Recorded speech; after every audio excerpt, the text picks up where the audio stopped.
Bro, 2025 ini lucu, tapi juga sedih. Ini udah di akhir tahun, dan kita lihat tanggal 29 Desember tahun 2025 ini, kita cek dan review kembali dengan trader ajaib dari vibe positif aja. Gold 1 USD, naik gila-gilaan sampai tembus area $4.500. Dolar 4.550. Sementara Bitcoin malah nyangkut sekitar $87.000.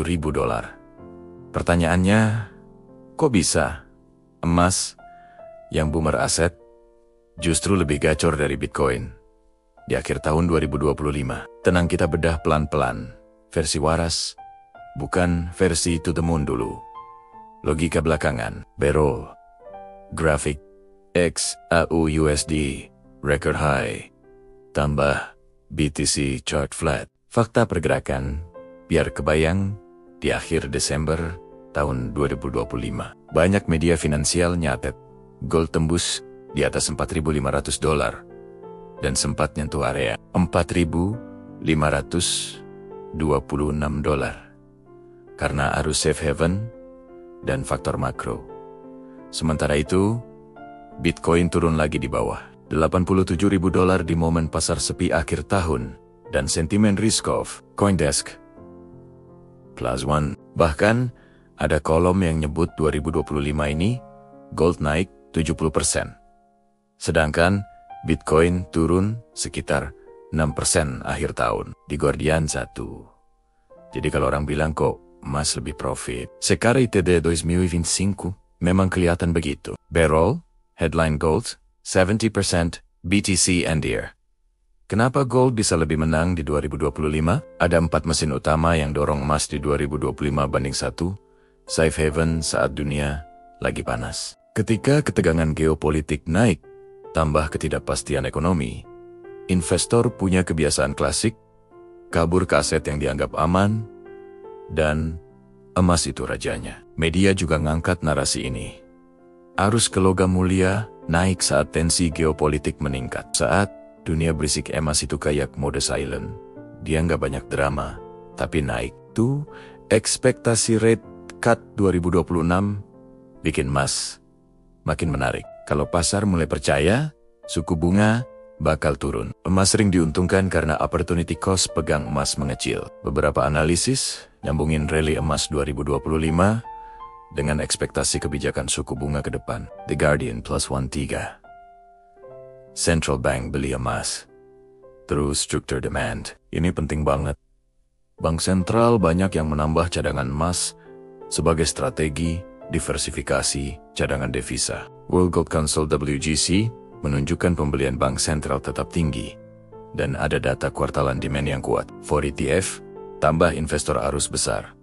Masuk WGC juga menyorot permintaan investor ETF. Bar dan koin ikut mendorong total demand ke 2025. Kesimpulan bagian ini, gold naik bukan karena hoki, tapi karena mesin demand dia nyala, semua safe haven, plus rate cut, expectation plus, central bank, plus investor flows.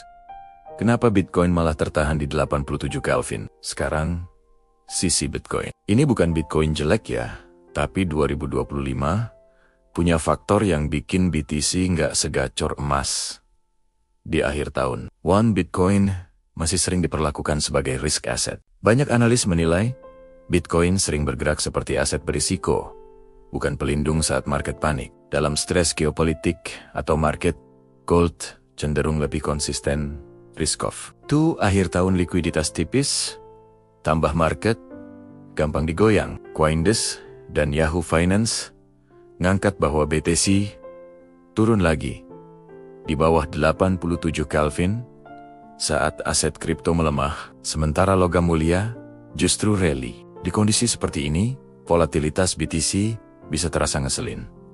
Naik bentar, turun lagi. Seri sentimen kripto 2025. Regulasi, skandal, dan trust issue. Ada liputan yang menyorot 2025 sebagai tan roller coaster untuk kripto naik tinggi, lalu turun, ditambah kasus-kasus dan isu kepercayaan. 4. Faktor institusi.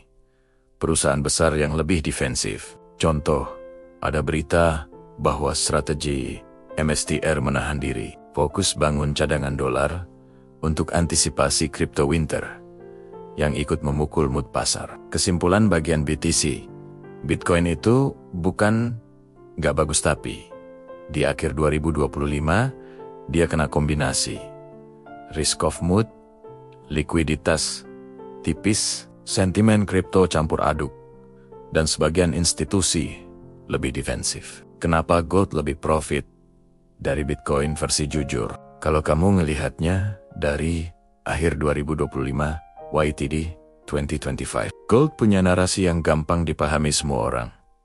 Krisis, emas dibeli. Bitcoin punya narasi store of value digital. Tapi di 2025, banyak investor justru pilih emas, dan BTC belum jadi safe haven konsisten. Jadi profit emas lebih kelihatan, karena demand struktural, bank sentral tambah ETF, safe haven flows, rate expectation, sedangkan BTC lebih sensitif risk on atau risk off.